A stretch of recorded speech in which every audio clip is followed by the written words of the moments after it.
on to Stephen and the city's beloved Folgers collection. I'm sure many, if not all of you here, have been to the library and its beautiful theater. When reading this book, the thought that kept coming back to me was that it's pretty easy to take the collection for granted. It's one of a kind, but really we can get Shakespeare's plays on any app anytime we want, and most people don't know what folio or quarto mean, let alone the type of history and cultural influence Shakespeare had in this country's beginning. So while Folger's performances are wonderful and the artifacts impressive, it's pretty clear that the bulk of the history and importance is easily lost. At least it was on me, but this book changes that. Its detailed, richly contextualized history of the Folgers and the work of this quiet couple has me very pleased to be here with all of you to hear from Stephen. So now please join me in welcoming Stephen H. Grant.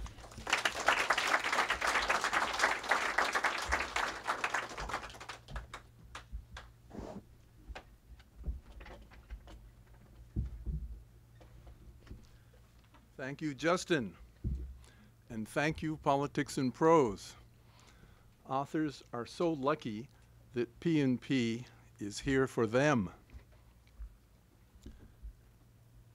Biographers seek to capture a life. In this case, it was two lives. I wrote a dual biography of Henry and Emily Folger, a couple from Brooklyn. Henry and Emily Jordan Folger were born in the 1850s, when many American families had only two books in their library, the Bible and Shakespeare.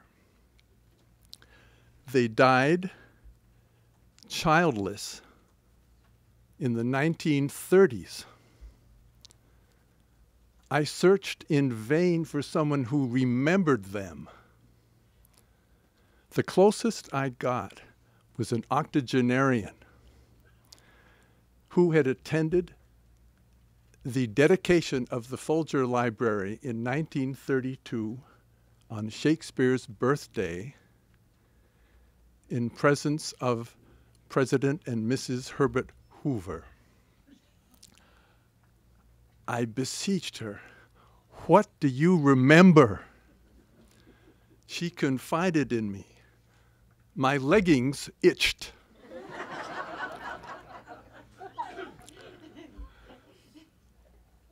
What did the Folgers leave behind for a biographer? First, a handsome white marble edifice of neoclassical design, 2 blocks from the Capitol, that contains a world-class private research library, a theater where Shakespeare and other plays by award-winning directors are performed. There is a Renaissance concert series called the Folger Consort.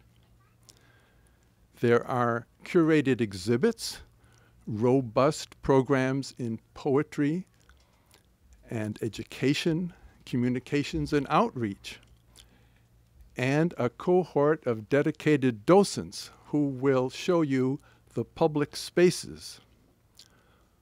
While in the reading rooms, English professors and Shakespeare scholars are consulting rare and even irreplaceable literary works from 1476, which marks the introduction of printing in England, to 1714, the death of Queen Anne. The couple responsible for this seed collection, the Folgers, collected 92,000 books. It was an average of 6 books a day that arrived at his business address, which was 26 Broadway.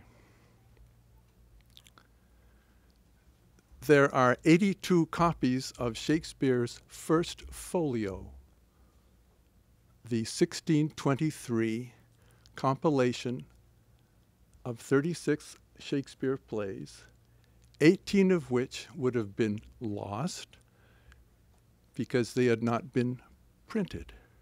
Each one of these 82 copies is different in some way. The Folgers collected 204 paintings, most of them related to Shakespeare. They collected furniture, tapestries, prompt books, 250,000 playbills. This edifice, I want you to remember, is a library, a theater, a museum, and a mausoleum, because there is a bronze plaque in the reading room behind which are 2 urns and their ashes. What else did the Folgers leave behind that might give a biographer some notion of what made them tick? They left behind no daily diary, no love letters. I did find 2 bulging scrapbooks which chronicled their college years.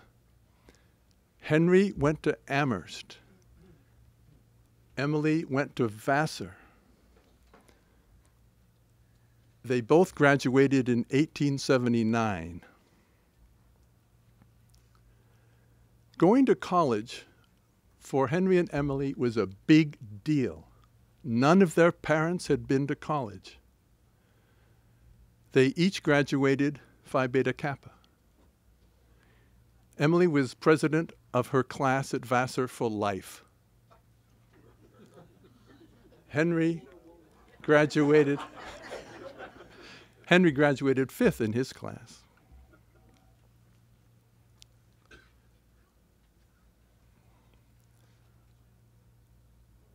They went on to get master's degrees. Henry's master's degree was at Columbia in law. Emily returned to Vassar and got a master's degree in Shakespeare studies in a year when there were only 250 women in the country that obtained that advanced degree. They both received honorary doctorates from Amherst College, honorary doctorates in letters.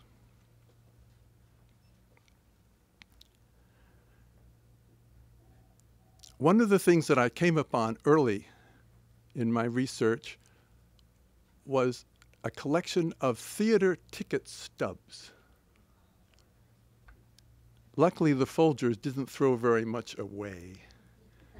125 Shakespeare plays they went to. I've looked at the stubs. I know where they sat.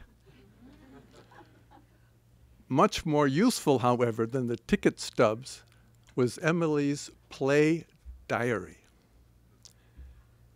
She wrote up each of the performances, not only the name of the play, name of the central actors, the date and location. She would write about whether, in her opinion, the actors caught the spirit of the play.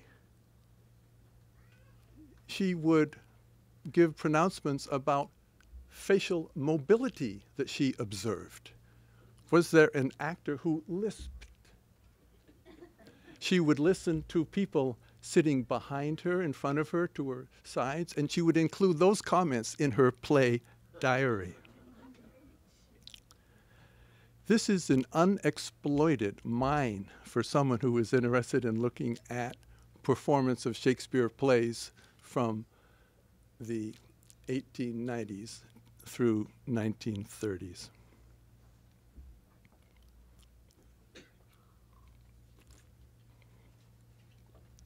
Then I came across 4 archival boxes of a very forbidding nature. you probably have some archival boxes, stiff cardboard about this size.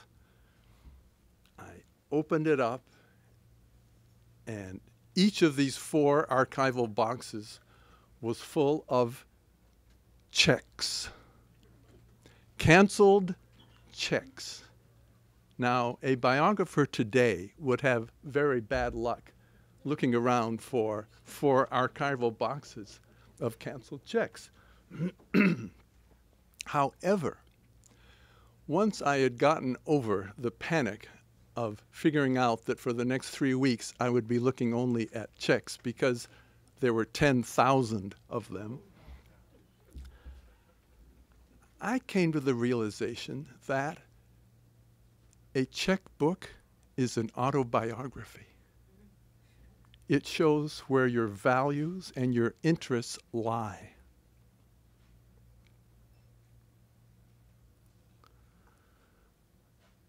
I brought a tape measure into the Folger vault. This is underground vault. You don't usually get to see it. I wanted to find out what I had gotten myself into, because I knew about the checks, but what else was in what's referred to as Folger call, Folger collection. These are personal papers, so I'm not talking about the 92,000 books. I came up with 424 linear feet, more than a football field, of materials that I should go through with my natural tendency to leave no stone unturned. Of this amount of archive, 258 linear feet were book auction catalogs.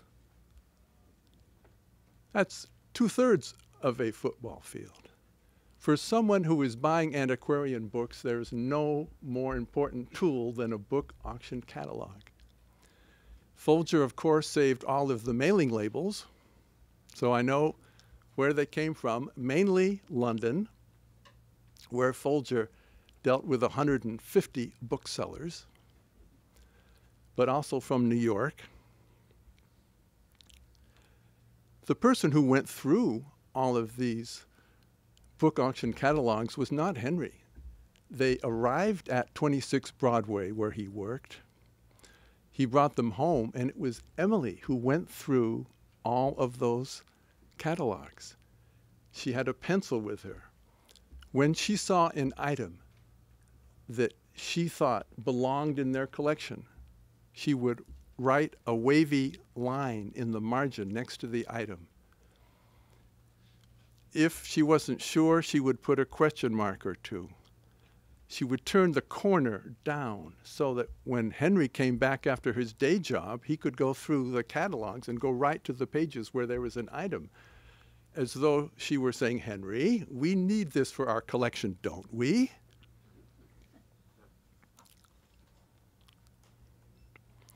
Henry's job began where Emily's ended.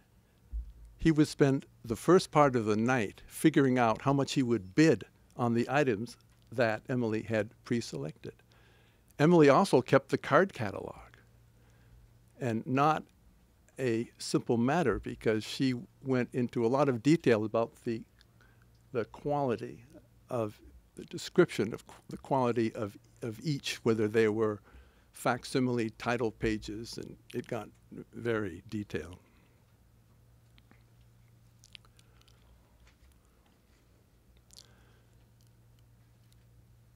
So when you're doing research, you go where the story takes you.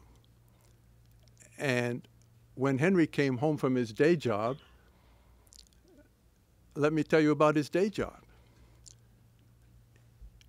1 week after Henry graduated from college, he started working for John D. Rockefeller at the Standard Oil Company.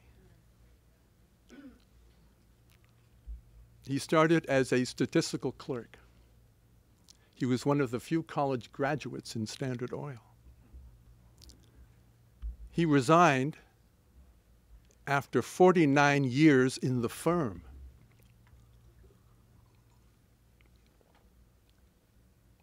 His last 2 positions were president and chairman of the board of Saucony, which is Standard Oil Company of New York. He was also a director of Standard Oil Company of New Jersey. Now, Saccone became Mobil. Standard Oil Company of New Jersey became Exxon. So you have an idea of how well he did, since he followed Rockefeller's advice and to invest heavily in the firm. So I was saying that you go where the story leads you. One of the archives that I had to visit was the Rockefeller archives in Sleepy Hollow, New York. Another one I had to visit was the Standard Oil archives at the University of Texas. So I had made a conscious decision that I would not only write about how Folger spent his money, but how he earned it. I thought that would make sense and it would be interesting. It would fill in a gap for some readers. So those who are particularly interested in the business side, in the petroleum side of the Folger story, let me recommend chapters 3 and 4. So my challenge was to understand and to convey, how did Folger do it? How did he rise to the top of two fields, the petroleum industry in the world and antiquarian rare books, especially Shakespeare and the Elizabethan and the Jacobean period? The Folgers had no children. They had no private yacht to distract them. They had no string of racehorses. They accepted no business luncheons. They had no business receptions in their home. They limited their family reunions to twice a year. They were single-mindedly devoted to the bard. Are you familiar with the phrase bardolatry? The excessive worship of the bard? The Folgers were guilty as charged, unabashed bardologists. Although the Folgers believed firmly that Shakespeare wrote Shakespeare, they developed a very important collection of books on the authorship controversy. And they loved to collect forgeries of Shakespeare.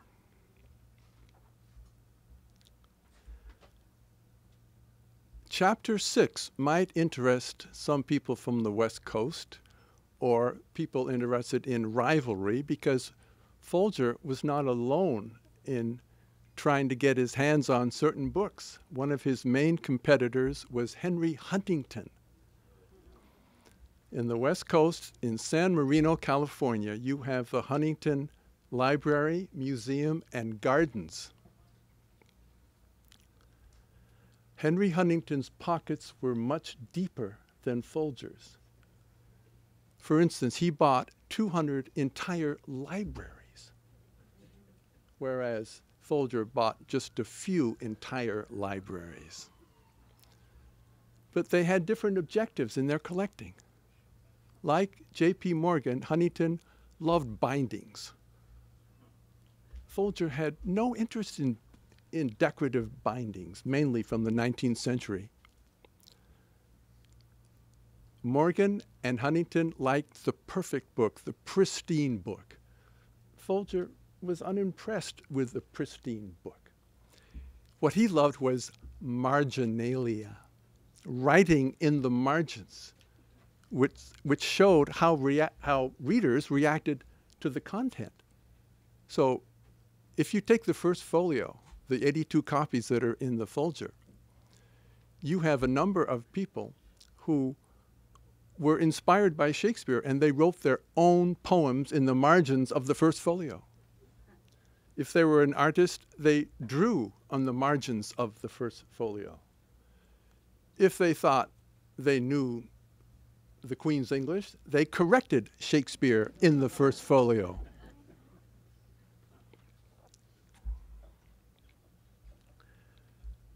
And a last difference between Huntington and Folger was what they would do with their duplicates. Huntington, of course, had a lot more, having bought 200 entire libraries. Huntington sold his duplicates. He had book auction catalogs made of his duplicates. And I've read them. And who bought some of the duplicates? Folger. Folger gave all his duplicates away. He gave a lot to Amherst. He gave to relatives, but he didn't sell them. He traded them on some occasions. 3 biographies have been written about Henry Huntington, and not one yet about Folger, so I thought I'd better do something about that. I found that research and writing are lonely pursuits. Fortunately, in Washington, D.C., there is a support group. It's called the Washington Biography Group. We meet once a month in the Washington International School. Mark Pachter has been the leader of this group for more than a quarter century. He worked decades at the Smithsonian, and one of his last jobs was director of the Portrait Gallery. And Mark begins every meeting with this mantra. He says, "We are not a book club that reads and discusses books. All of us love to read biography. Many of us are writing biography. A few of us are in peril of becoming the subject of a biography."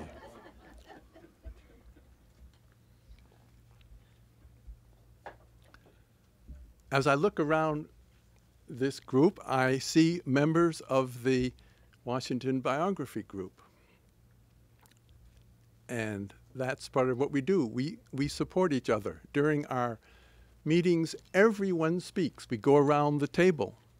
We address a theme for the second part of our monthly meeting.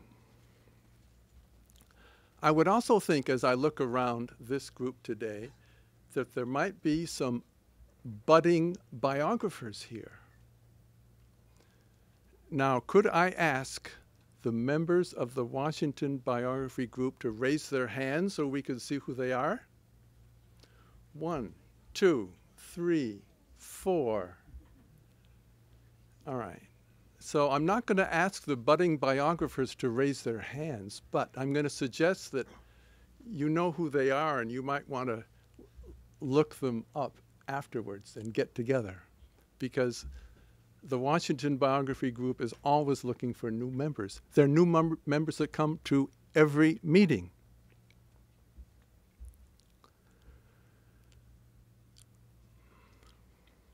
There's one item that I'd like to draw your attention to, and that is the author's photo in the book Collecting Shakespeare. A publisher often asks an author for a photo, and often an author sends in a professional headshot. I didn't do that.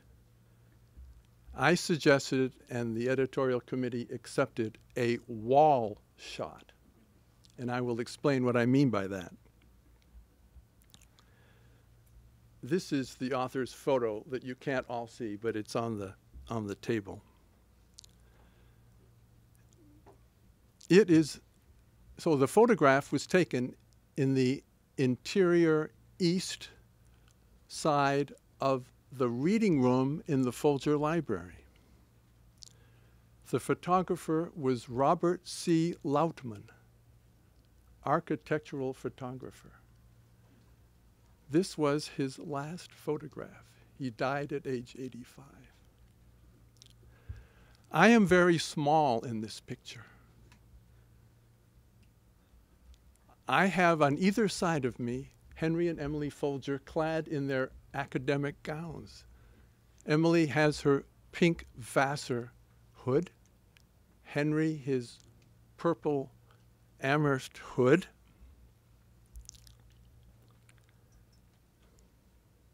Above me is a bust of William Shakespeare, quill in hand.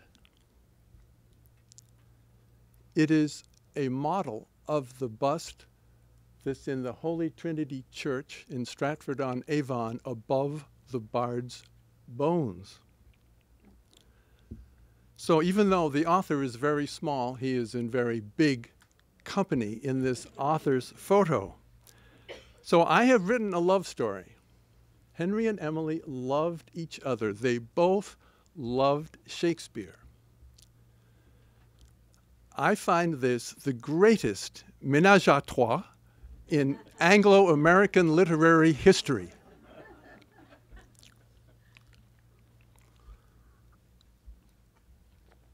The last thought that I will share with you before we go to the questions or comments, I will quote from a letter that Henry Folger wrote the Librarian of Congress in January of 1930, 6 months before Folger died. He wrote to Herbert Putnam these words. This is an excerpt from a longer letter. He said, "I have been wondering a great deal whether I will ever be able to get a volume published in my honor. And now I can say that, Henry, you've waited 84 years, but now you have one. Thank you."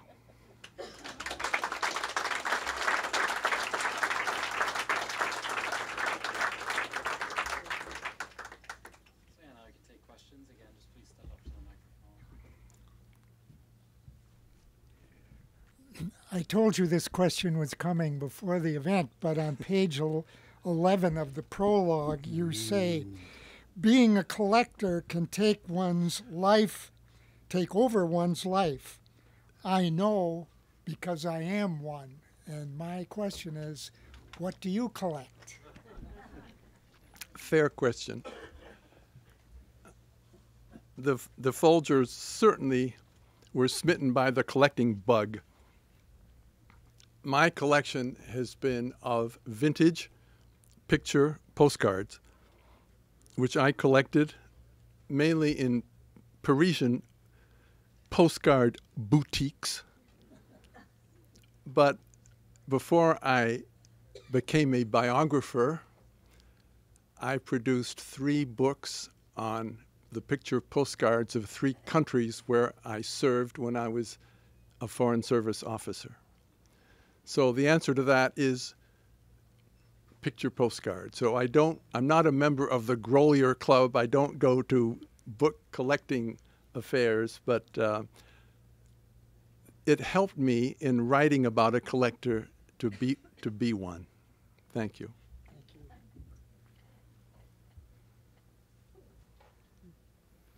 Stephen, I've read the book. It's very well done. Congratulations. You mentioned Henry Folger had a list of retirement projects that he never got to, the last one of which was a memoir of book collecting. Any good collecting stories that you left out of the book that you could share tonight? That's a good question. What is not in the book?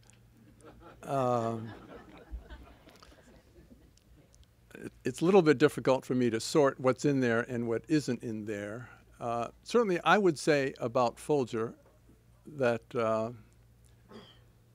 he applied secrecy to all of his actions in obtaining real estate and in purchasing the antiquarian books that he was after. So, for instance, he wouldn't sign any of his cables Folger. He signed them Golfer. I haven't even talked about the fact that Henry Folger was a regular golf partner of his boss, John D. Rockefeller. But there are a lot of other stories in there. Unfortunately, as a collector, Henry had a hard time stopping to collect to sit down and write the stories. he wrote very well in his freshman year at Amherst. He wrote letters to his parents, and that's where I got an idea of how well he could write. He wrote about a 1619 book, which was a pirated compilation of 9 quartos of Shakespeare, and he called it the most precious book in the world. He submitted that article to 4 American magazines that rejected it, and finally it was published by the New Outlook. So we can only imagine what he might have written down had he had more time, but luckily he left off some of those stories. I have 2 questions. Was their only home in Brooklyn? And the second question, did their paths cross the paths of the Rosenbachs? The Folgers were married in Elizabeth, New Jersey, and their early years they lived with Emily's parents in Elizabeth, New Jersey. And there were already Standard Oil refineries in that area, as some of you know, having driven through there. They moved to Brooklyn in the 1880s, and in 1895 they relocated to a larger house. It was in the Bedford-Stuyvesant area of Brooklyn.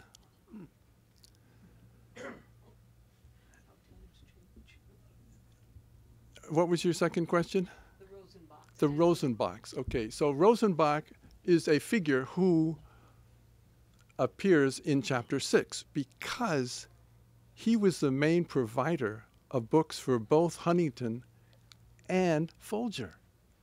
He was a master bookseller and dancer, dancing back and forth between these 2 book collectors, keeping them both happy. And he might say, for instance, Mr. Folger, are you interested in this 3rd quarto? I'll be going to California next week. So there is a marvelous biography of Rosenbach by Wolff and Fleming, which is available in the Rosenbach Museum in Rittenhouse Square in Philadelphia, which I recommend to all of you. Steve, a simple question. In your research, did you come up with an answer to the question, why Washington? This, in the 1910s, 20s, 30s, was not a cultural capital. There was no great university, and only later did it attain some prominence in that area. Henry didn't write out exactly why, but let me give you a couple of elements of an answer. I came across a list of 10 locations. It was in alphabetical order, and it could only have related to where Folger was considering putting the library. One of them was Stratford-on-Avon, and he does admit that they were exerting the most pressure on him, which you can understand.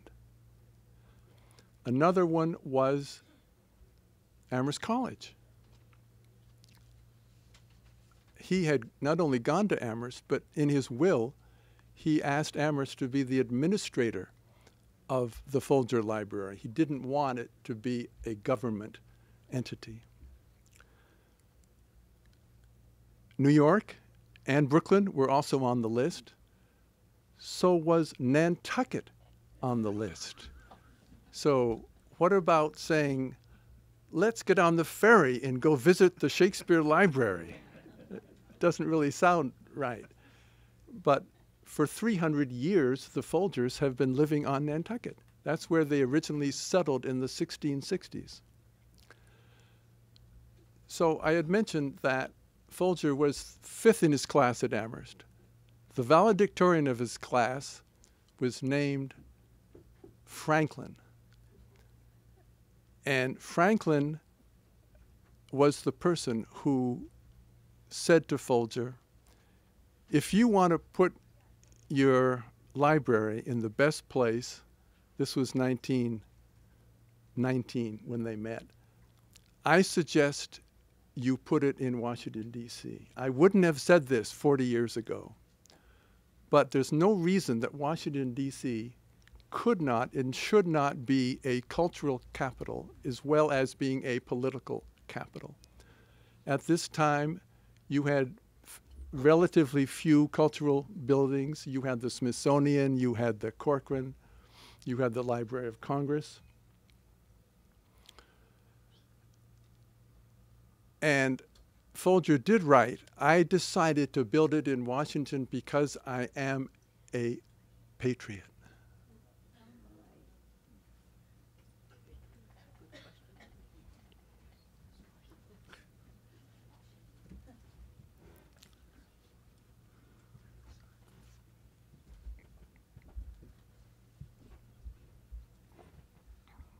I'm going to take advantage of an open mic, but I've read your book and I enjoyed it much. I concentrated on my second reading on chapters 3 and 4, and that led me to try to figure out how Henry Clay Folger ended up with 45% of the Magnolia Petroleum Company.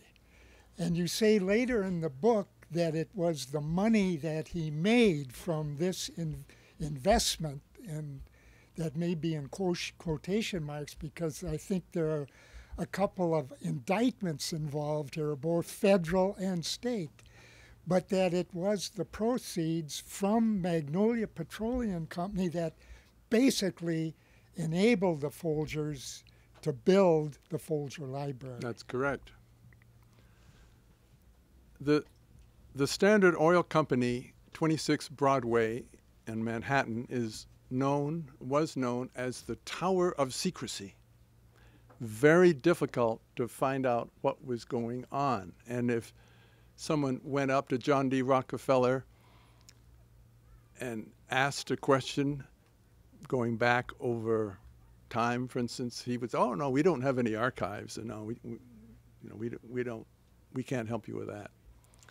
So it wasn't easy to try to piece together the role of the Magnolia gas and oil companies. I did not find very much visiting the Standard Oil archives in Austin, Texas, but the Library of Congress has a lot of books, and that's certainly a source. Henry often remained under the radar in terms of being the face of Standard Oil. He was by nature a very shy, reserved person. He gave only one interview in his life. And whereas Rockefeller bore the brunt of representing the company and being the object of scrutiny by journalists such as Ida Tarbell and others, Folger was indicted in Texas with other high-ranking executives at Standard Oil, but they were not convicted. They did not serve any time. So the best I tried to do in chapter 3 was to bring out the importance of that one oil company, which heretofore had generally not been associated with Folger, or with the fact that allowed him and another senior executive, John Archibald, to have the resources which allowed them to buy their folios. But I don't get many questions about the business side of it, so I'm pleased to have that one. I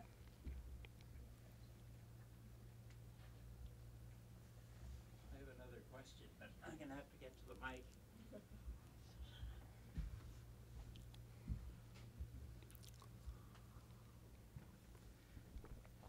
Steve, for those who have not read your book, there's a delightful story that you include, and maybe you would repeat it here for those who have not heard it, of the remark that John D. Rockefeller made about hinting at his disapproval of wasting money on the collection of such antiquities.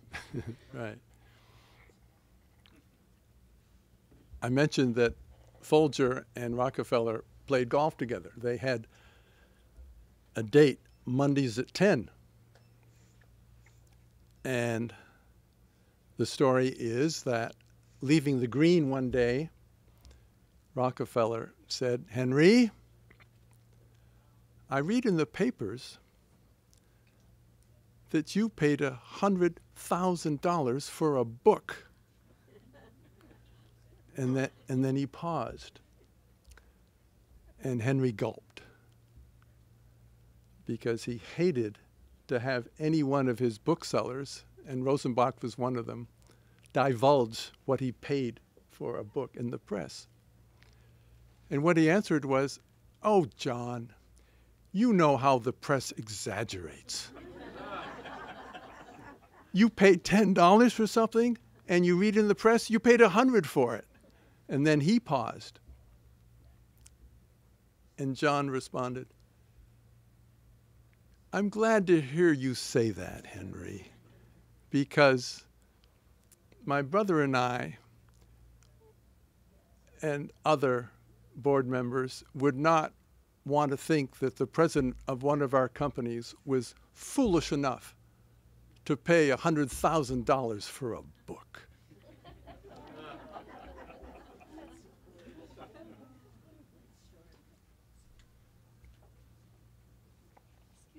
May I ask, is there anybody who grades because I heard from AAAS, Advancement for Science and whatever. Could I ask you to Yes. repeat the question, please? Yes.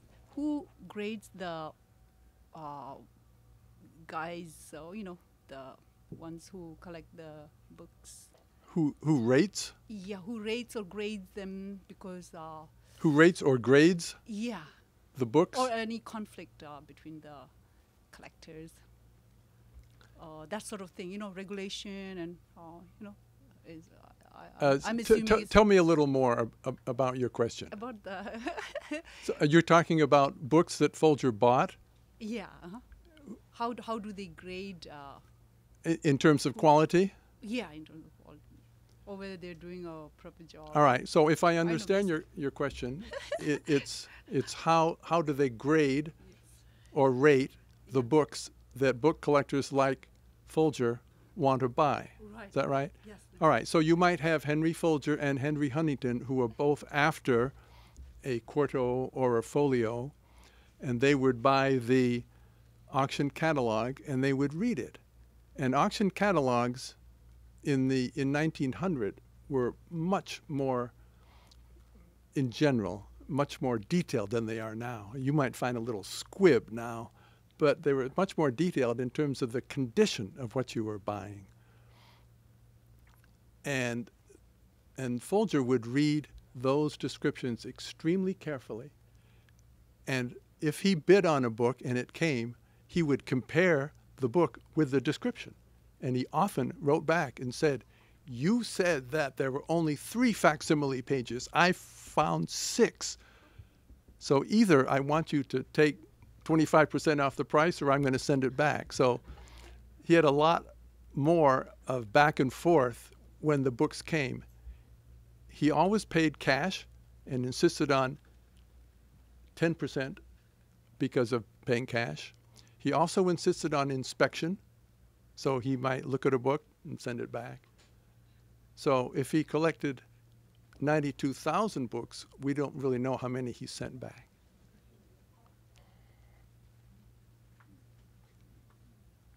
We have time for a couple more, so I'll step in. I was wondering if you could tell us where Emily and Henry's passion came from. I mean, clearly from the Rockefeller store, we know he wasn't necessarily surrounded by bibliophiles. So they had this passion that they shared. I was wondering if you could tell us where it came from, if you found any artifacts that proved their love of Shakespeare? For both Henry and Emily? Either or. Okay. Let's take Henry first. The first book of Shakespeare that Henry owned was Complete Works, Lippincott, 1875, a present from his younger brother. I still find that amazing. 1875, Henry Folger was a freshman at Amherst. A younger brother might have been, what, 15? A younger brother buying a complete set of Shakespeare and giving it to an older brother.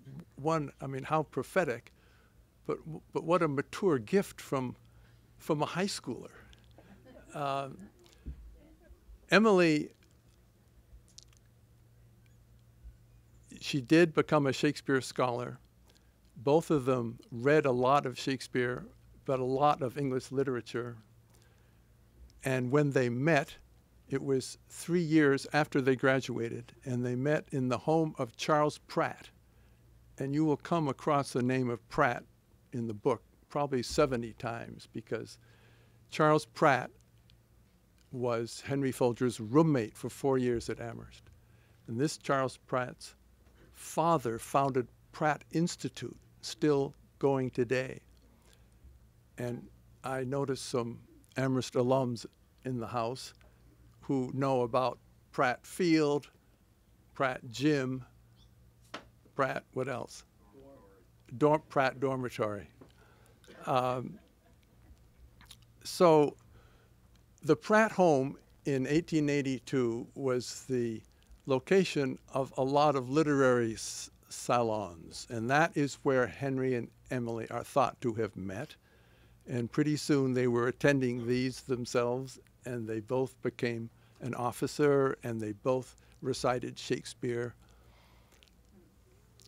So they were really cut out of the same cloth. And when you go through Emily's scrapbook in the Folger vault, Vassar is not very far from West Point. And you see that she had a few dates with West Pointers, but it just didn't stick. I think she went back to Henry because they had so much in common. I was wondering, besides the first folios, if there was any particular book or document that the Folgers really value that they considered the next most valuable part of their collection. Outside of the folios and the quartos, the book that I referred to, which Rosenbach called the most precious book in the world. This was 1619. It's referred to as the Pavier Quarto, P-A-V-I-E-R. Quarto means that the size was about that size. A folio is twice what a quarto is. And the Pavier Quarto is the book that Henry Folger is holding in his hand in the oil portrait in the reading room of the Folger. Rosenbach bought the copy, it's a unique copy of the Pavier Quarto, from Marsden Perry, who was a book collector from Providence. And as soon as he got it, he went to Standard Oil Company and asked to be admitted to the 13th floor, the executive suites, and wanted to see Mr. Folger. And he was told, he is in an executive committee meeting and they are not to be disturbed. And Rosenbach scribbled something on a piece of paper and said, please hand this to Mr. Folger. So a few minutes later, Henry Folger came out, took the call, and said, you've bought the Marsden Perry collection? Will you sell me the Pavier Quarto? And this time, Rosenbach didn't say, well, actually, I was just on my way to San Marino, California. He said, you'll have it. Was that the $100,000 book? It was purported to be, in the press, a $100,000 book.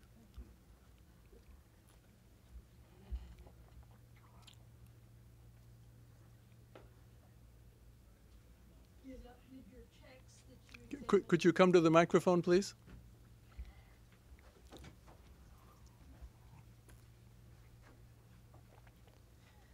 Just a quick follow-up. Did the checks that you examined tell you all the prices that they paid for their collection?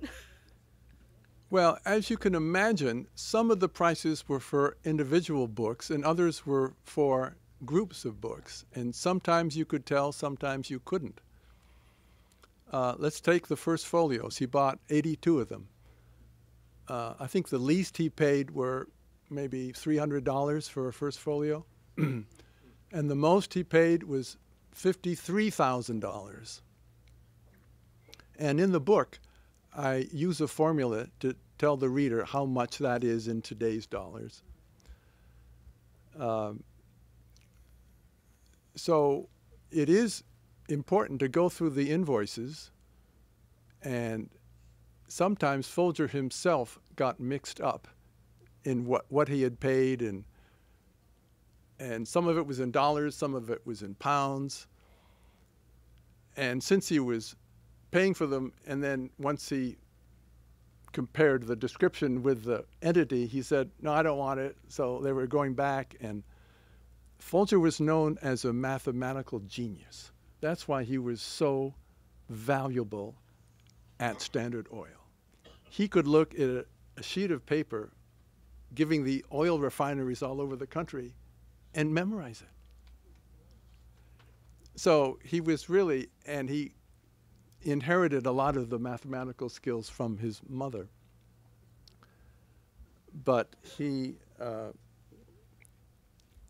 often, let's say rarely, but he admitted, I really have lost track whether I owe you money or you owe me money.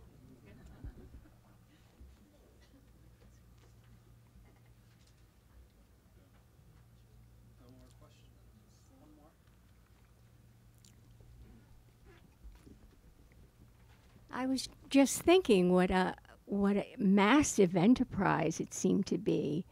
And was there any point at which they brought others in to work with them and support them? If you compare Huntington and Folger, Huntington had a huge staff. Emily worked full-time on this. So you had the couple. In 1910, a personal assistant to Folger at Standard Oil, paid for by Standard Oil, started doing secretarial work for Folger regarding the books. I wouldn't be surprised if he spent more time on books rather than petroleum. And I was always hoping to get a hold of his diary or his notes or something. He was a man of integrity who would go to the bank and do a lot of errands. But I can say that the whole collection we're talking about, going through the book auction catalogs, the card catalog, even when the Folgers went on vacation, they would take a modified card catalog with them so they could keep up. And they went to Virginia. They went to the homestead in Hot Springs, where Emily would take the waters and Henry would play golf. Yet they would still send cables to their booksellers.